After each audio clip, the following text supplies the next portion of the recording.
Yeah, good afternoon. This is Bang Bang Radio. How we going? Just came out the rain. Fucking hell, it's raining out there, mate. Oh, I had to go shopping.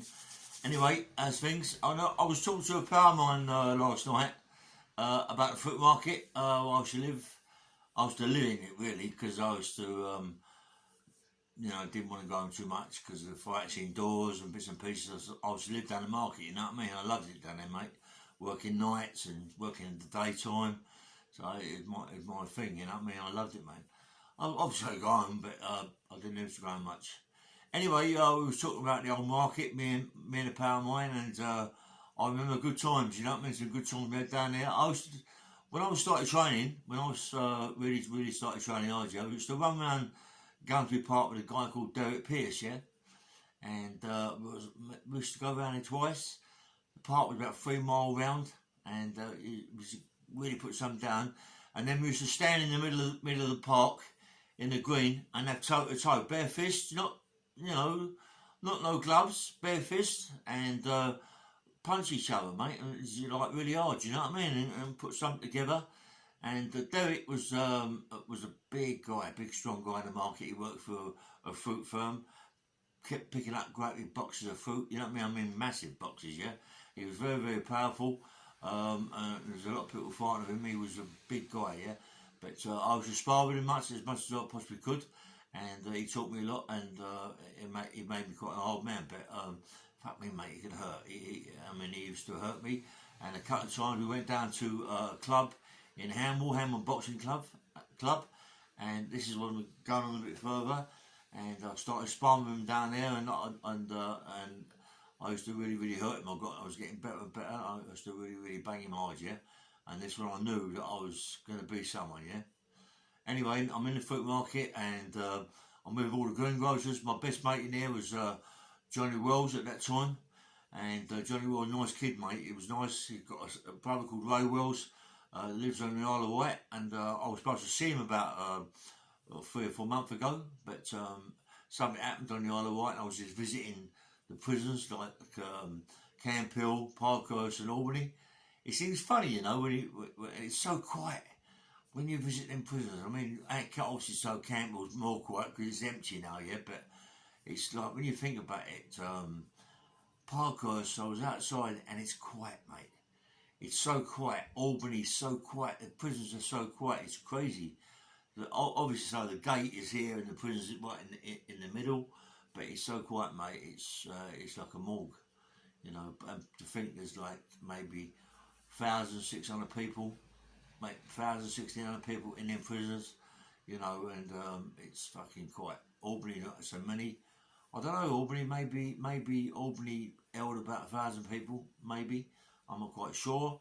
I know you've got A wing, B wing, C wing, D wing, and they've got E wing at the end. There's all the paedophiles and nonsense in there and all that, you know. And maybe I don't know. Parkhurst is a big prison, a big place. I never went to Parkhurst, the actual wings. I only hit the block, yeah. I only hit the block down there, mate. I didn't come up, you know what I mean? And that's when I met that bad bastards, yeah. Anyway, beside the point, I'm on about the fruit market. As I say, Ray Wills, he lived there in the Isle of Wight. Nice fella, Ray, good boy. His brother was a bit of an hard bastard, John. Me and John used to fight all the time. Used to go out and fight people all the time. We didn't give them monkeys, you know, you young kids. And we become a name in Chiswick and Brentford, Acton, Ealing, all around in places, fighting all the time. And I got a good name. I didn't give a fuck. I didn't care. I was just fighting all the time as much as possible. I've been stabbed a few times, as you know. I've been shot a couple of times. Not actually shot in. Shot at. The father-in-law shot me and done me on the shoulder, but not in my body as such, yeah. But you know, I've supposed to be dead about 4 or 5 times. I've been stabbed a couple of times, and that's what happens, you know. A few of my pals, Martin McAuliffe, he's been shot, stabbed. Alec Jones, my pal, been stabbed, shot. There's quite a few people I know that have been stabbed and shot, you know what I mean, and pulled through it. Very strong people, Martin McAuliffe, and Martin Buchanan, and a few others, yeah. Martin Buchanan, I think, has been stabbed a few times and shot a few times. But you know, and definitely Alec Jones has, because I went to the hospital to see him, and there wasn't anything allowed in there. I mean, evidently he's been shot by an AK-47. I don't know, you know, but he got shot bad. You know what I mean? Machine gun him up and everything. You know, try to kill him. But then my pals, and you know, I'm going on about the market. Yeah, when I was in that fruit market, mate, I loved it. I loved it. The greengrocers in there, you know. I mean, most greengrocers in there was really, really hard people. I was only a kid. I was only a stand boy, you know, then become a night porter. As I say, the night porter was for big men, but I made out I was a lot older than I was, even though I didn't look that old really. But I was always very muscular, you know, and that sort of gave me that little bit, you know. And you know, I worked really, really hard in there. I used to fucking nick so much fruit, so much veg, and sell it to the greengrocers. Unbelievable. That's what we did. You know, if you could earn £300 or £400 a week, I'm on about then, was a lot of money to earn. You know, late 60s, early 70s was a lot of money. Yeah, and when you got old people there, you got people that come in the market, Christmas times, Les Stevens, Johnny Frankham, all the gypsy fellas come in there, and they're the proper gypsies. They're not like the pikeys and the travellers that are around today. These are proper gypsies, proper diddy coys, you know what I mean? And they're proper hard men, mate. They come in with the Christmas trees, and they're proper hard. I mean, they'll have a fight with anybody. And I see them have bare fist fights out in the Strawberry Row and all round there, and the block 7s and all 6s, 5s and all round there have toe-to-toe fights, you know, travellers. And believe me, they could march on, but so could we. So could greengrocers march on. A lot of supporters. Listen, all the porters I knew, yeah, all the greengrocers I knew in the market, you know, greengrocers, porters could have it, but mostly porters could have it, mate. I don't think I've met any porter in the fruit market. That would be 1,000 porters in there that couldn't have it. You know what I mean? They could all fight, mate. They could all march on. You know, I don't think none of them couldn't march on. I mean, the governors in there was Ginger Carlisle, Derek Pierce, Colin Cracknell, Martin Worsfold. You got Johnny. You got all the Welleses: Arthur Wells, Alfie Wells, Charlie Wells, Billy Wells. You got all them. You got all the Welleses could really have it. They're all big 6'4", 6'5", 19, 20 stone people, massive, big people, ex-fighters. You know, you got some good fighters in there. Johnny Wells, you had Johnny Wells, Ray Wells, you had all that lot, and then you had the Collinses, Bobby Collins, Wacker Collins, Philip Collins. You had Mickey Knoll, his brother, what was his brother? I forget. Kevin Knoll. I'm not quite sure. All good fighters. And when I used to go out, mate, there's a great team-handed to clubs and pubs. Not so much bars, wasn't no bars about them, but pubs and clubs, and fight, mate. And you couldn't beat us. There was too many of us, and we was all strong, big, powerful men, and I was only a kid. That was learning to fight, and believe me, I've done a ball stool. I've done my ball stool. I think I've done my white pin, I'm not quite sure. I know I've done my ball stool, and you know, I mean, I was quite a hardy kid, yeah. I mean, to go through the ball stool, mate, you got to be a bit hard. Don't worry about that. You know, it's not easy, the ball stools, you know. Men come out of there, mate. You either come out there as a man or gay. But 9 times out of 10, you come out as a fucking man, you know, a fighting man. The ball stools, it's all regimental. It's all ball stools are regimental, especially Portland, Rochester. Very, very regimental places. You do everything by time. Quick step, all the burpees, leg thrusts, alternate leg thrusts, star jumps. You do every exercise. Planks, I didn't know what a plank was. I thought a plank was what scaffolders use, but obviously so these plank things, they're hard, but ball stool, listen mate, things in ball stool, you'd never imagine what you do in ball stool, mate. They're not the pipe at you. I mean, if you went in ball stool, if they had ball stools today, and big men would go in them, you come out a bigger man, mate. Bigger fucking man, bigger heart, bigger fucking head. You know what I mean? You know, it's a good place, ball stools, mate. And why they shut them down, I'll never know. You know, perhaps it was people becoming too regimental, coming outside, doing on robberies, all regimental. You know, and perhaps that's why they shut it down. They should never shut Balsall down. Never ever shut Balsall down. You know, you had approved schools, you had DCs, and all them sort of things, and then you moved on to Balstalls and the YP, and then the big sentences, yeah. And it's the believe me, it's your detention centres, your approved schools, and all that. All the capers were on there. Don't forget all them fucking bad things were on there. Where they was to do things to kids. You know, I mean, it wasn't so much. I didn't get approved school. I didn't get DC, but I got Balstall. There was a few things going on in Balstall that unbelievable. You know what I mean? People used to fucking get it there, mate. I mean, used to get it there. You know what I mean? People used to get it big time there. You know, I don't know about sexual abuse. You know what I mean? And it happens. It happens in these places more so than a lot of the homes. It happens in these places because it's free and easy, isn't it, for them? You know what I mean? People, the young kids, ain't got no money. They got nothing, and they got to do things to the screws and this, that, and the other. This is what happens in there. You know, the screws they do sexually abuse kids, and that's how it is. And anyway, I'm in the fruit market. Love it, mate. I love the fruit market. I loved it because every day you was fighting. You know, every day. I'm on about fighting with enemies. You'll be fighting with people you know. I mean, a guy that I was working with for a long time, a guy called Terry Woods, blonde guy, done a robbery with me. I told you about it, but I kicked him out the balls and all this. But Terry Woods, mate, he could have it. So he had hands like a jet, bang, bang, bang, bang. And we used to spar quite a lot, me and Terry. I used to work for Dean's. Well, he used to work for Dean's and got me a job on Dean's, doing everything, potatoes, from fruit to veg, everything on there is done. And he taught me a lot, Terry. But he could have it, Terry. He could fight, mate.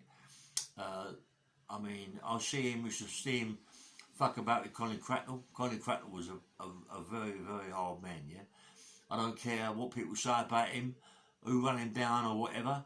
I beat him when I fought him at Acton Town Hall at the illegal fights. I nutted him all around the ring, but believe me, mate, he hit me on the chin a couple of times and he rocked me, mate. This geezer could have a fight.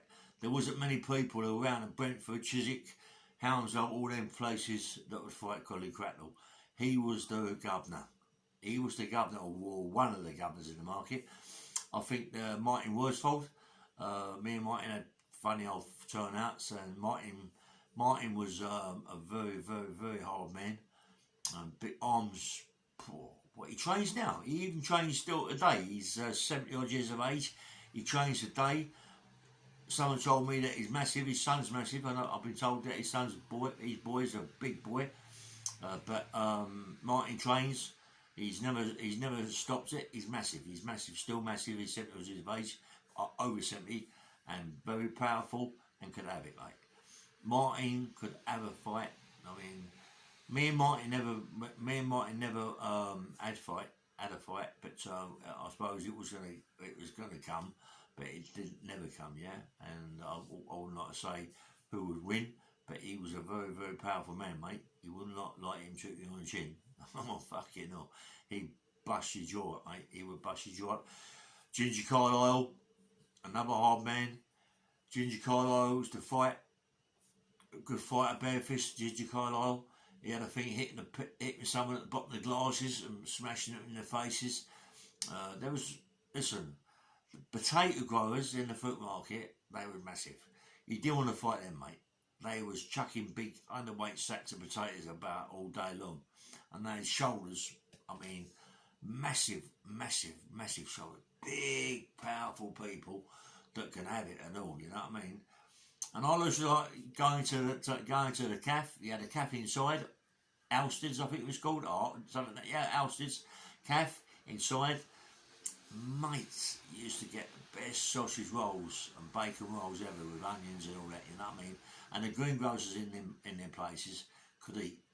You know, you imagine going to the market in the morning, a big mug of tea, boiling hot tea, really nice strong tea, nice and sweet, you know what I mean? Nice bacon roll, sausage rolls, and they're sitting around there, all the greengrocers, I mean, there's some fucking hard greengrocers, mate. Chicky Summers, Patsy Summers. Oh, some fucking hard people in there. Really hard people in there, mate. The greengrocers. I mean, fucking hell. It seems to me that was the game, that they could all fight. They could all have a fight. I mean, I worked on a couple of Vita Quests. I mean, you had some really fucking hard people, Aikido fighters, Kenny Griffiths, Kenny Barber, very quiet people that had like, I don't know, 10 down, 5 down, 2 down, 1 down, or whatever there was, whatever it stands for in Aikido. They were training people, they were masters, and no one fucked about with them. You know, no one really much about them because everyone was aware of that, what they were. They didn't shout about it, they just done everything quiet, but very, very, very dangerous people. The market was full of dangerous people that didn't have to pick up nothing, they didn't have to pick up weapons, swords, knives, guns, never ever. The only people that bought them sort of things was Jimmy Wilkinson and his little crew. They were quite dangerous when they come in the market. They was always fighting. I mean, him and Cracknell's always fighting. They stabbed me in the back, Jimmy. And you know, I've done Jimmy with an hammer because he fucking hurt me big time. But, you know, that was beside the point. But there wasn't really much of that went on. I mean, you got to fight fire with fire. Sometimes someone comes to you with a knife, you got to come to him with a gun. You know, and that's how it is, you know. But in the fruit market, it wasn't that. You had, what was the name of it? I used to work with two guys, what was their names? John Barwick, I think it was the Barwicks. They had a big coal firm in there, yeah? Bags of coal. Mate, oh, fuck me, they were big. They were big guys. There's a family of brothers, I think it was called the Barwicks. Some of them tell me on YouTube, who's watching this, on the comments, they were massive, mate. They were big geezer, you know. And I used to work with him when I got chucked off the market as such, yeah. Because going in prison, coming out of prison, and it's YP come out, and you know, me trying to get back to work was quite hard, yeah. But I love my market, mate. The fruit market was good. I mean, you know, I learned to do the barrows, the big barrows, push them about, bring your plank out, load it up at the side, push around that, you know, barrow up, shout out barrow up, and people call you, you come over, they take you, you load it up, take them to the thing. But then they had a thing called the lister that you should start up, you know, and put all the stuff in the back, yeah. But the barrow is the first thing we all learn on, and that's what gives you your big shovels. I was one of the only guys in the market. It was Joe Strong. Joe Strong, he used to be a porter, but then he bought a big company, Strong's. Joe Strong that's how he got his name. He was the strongest guy ever, mate, in that market. He used to get a fruit barrow, tip it on its side and put it above his head. Fuck me, mate. Tip it on its side and then pick it up and put it above his head. I mean, and then get all the two handles at the end and tip the barrow over both sides. And the only people I've seen do it is me and Martin Worsfold. Me and Martin, we tried it and we kept doing it and kept doing it. It's like everything, isn't it? You keep doing it and you actually get to do it. You know, we were picking the barrow above our heads. Big barrows there, about nearly 200 weight, maybe even more than that sometimes. You know what I mean? But the way you swing it and you get it up, you press it up, yeah? I mean, we were kids. We're not kids. 18, 19, 17, 16, 18, 19. You know, like, you know, and being in the market, and mate, that's the best job that I've ever had in my life, the fruit market. You know, my chaps in there, mate. You know, everybody in there's a chap. Everybody in there today that works in the fruit market then, they've all got houses. They've all got their own houses because it was easy to earn money there. Easy to earn money. They've got a new one now. It's been there for about 10, 15, 20 years. It's in Hayes and it's run by Indians. Indians took over the market. Why they let them fuckers take the market over, I never know. But they have. They've took the market over. I don't think there's no white guys that work on the stalls there. The Indians just took over. It's crazy how they let them do it. But, you know, it's not the same anymore. It's all done by forklift. Everything's done by forklift. The lifters are not around no more, I don't think. Everything's done by forklift. And, you know, it's quick. But the market where I work, mate, it was like hard work. You know what I mean? Everything was picked up by hand, fucking you stack potatoes like, I'm not about you stack them 20 foot high sometimes. You know, go up ladders, put it on your head, nut them, and put them on. You know what I mean? You're on about underweight sacks of potatoes at £112, putting them on your neck, on your head. Your neck's fucking burning. Do you know what I mean? By the time you unload a lorry with 10 ton of potatoes, underweight sacks of potatoes, you know you're doing it. You know what I mean? And then I remember me and Colin Crackle going to Covent Garden with a lorry load of potatoes, and go in there and a couple of gringos had started, and Colin soon showed her what it was about, what Brentford Market was about. Colin wasn't afraid of no one, and he fucking made it show. He told people, showed people who he was, and this geezer could have it on the cobbles and have it in the ring. It was a good fight in the ring, even though I beat him. I beat him because he hurt me so much. I beat him because he hurt me, not because I was a better fighter than him or a better boxer than him, which I wasn't. I beat him because he hurt me, yeah? He hurt me, and so I fucking bashed him up. And that's how it is. It shouldn't have been, really. It shouldn't have. But that's prize fighting, that's illegal fights for you. But as I say, Colin hurt me, he hit me on the chin. He fucking rocked me twice, and I ain't having him show me up on my own fight, my own show. So I had to beat him up, yeah. Talk about my own show, yeah. Acton Town Hall, 1980s. Bang Bang Ray Hill, not Bang Bang Ray Hill, sorry. It was run by me, Bob Coleman, me and a guy called Bob Coleman. So it's Hillman Promotions. You can find it because we found it. As you said, it was on. I put it on one of my podcasts. But also, people that are watching me now, try and get it up for me. Try and get the photographs out of it. It's an Acting Gazette. It's in the archives. There's pictures there that I want to try and get out of me fighting, all my mates fighting. And if you can get it out for me, yeah, and show me or whatever on whatever. Try and show me, and I'd love to see them.